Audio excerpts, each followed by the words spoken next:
City भी जाता हूँ पढ़ने के लिए और मैं विधानसभा धारणा बन गई है कि पढ़े लिखों को राजनीति में नहीं आना चाहिए। इसी धारणा को तोड़ना हिंदुस्तान की राजनीति का शायद मैं पहला शख्स हूँ जो छात्र भी है और एमएलए भी है।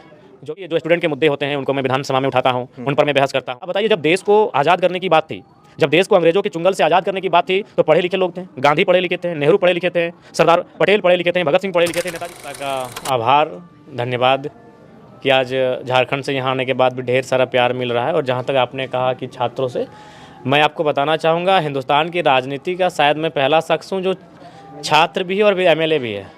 जो भी एमएलए बनता है उनका स्टूडेंट लाइफ छूट जाता है, कट जाता है। मैं अभी मेरा 5 तारीख को पीएचडी का मेरा प्री सबमिशन होना है, यानी मैं यूनिवर्सिटी भी जाता हूँ पढ़ने के लिए और मैं विधानसभा भी जाता हूँ, अपने झारखंड का विधानसभा जाता हूँ। आप लोग ध्यान से सुनिएगा, विधायक भी हैं, पढ़ते भी हैं, इंग्लिश से जो है वो पीएचडी कर रहे हैं और इंग्लिश भी इनकी बहुत शानदार है। 2-2 गार्ड जाते हैं और यूनिवर्सिटी के अंदर मैं देखता हूँ कि आप पढ़ रहे होते। एक फोटो मैंने आपका वो भी देखा था जी।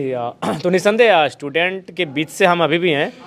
अभी हमारा लगभग 1 साल लगेगा पीएचडी का कंप्लीट होने में, 1-1.5 साल, या फिर हो सकता है 6 महीना में भी, चूँकि पीएचडी कोर्स ही ऐसा होता है। लेकिन मैं आज भी जो स्टूडेंट के मुद्दे होते हैं उनको मैं विधानसभा में उठाता हूँ, उन पर मैं बहस करता हूँ और सरकार को बाध्य करता हूँ कि उन पे वो काम करे, चाहे जो भी मुद्दे रहते हैं। तो इससे क्या होता है कि चूँकि हम लोग पढ़ लिख के गए हैं यहाँ तक, हमने अनुभव किया है कि क्या परेशानी होती है छात्रों को, कोचिंग संस्थानों में कैसी तैयारी करते हैं, कितना मेहनत करते हैं, गांव से दूर शहरों में जाते हैं। जैसे यहाँ के बच्चे पटना जाते हैं तो हमारे बच्चे रांची जाते हैं, धनबाद जाते हैं, हजारीबाग आते हैं पढ़ने के लिए।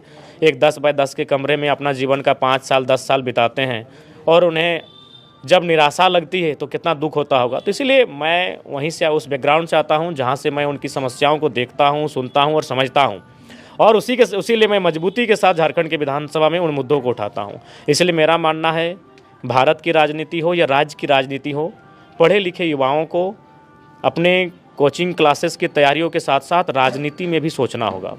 जितना समय हम लोग, अभी देखिए क्रिकेट का वर्ल्ड कप में भारतीय टीम पहुंची है, महिला की, बधाई है। लेकिन जितना चर्चा हम खेलों की करते हैं, जितना चर्चा हम सेलिब्रिटी की करते हैं, उतनी चर्चा हम पॉलिटिशियन की नहीं कर पाते हैं, पॉलिटिक्स की नहीं कर पाते हैं। उसका खामियाजा आज देश भुगत रहा है, आज राज्य भुगत रहा है। आज एक धारणा बन गई है कि पढ़े लिखों को राजनीति में नहीं आना चाहिए। इसी धारणा को तोड़ना होगा।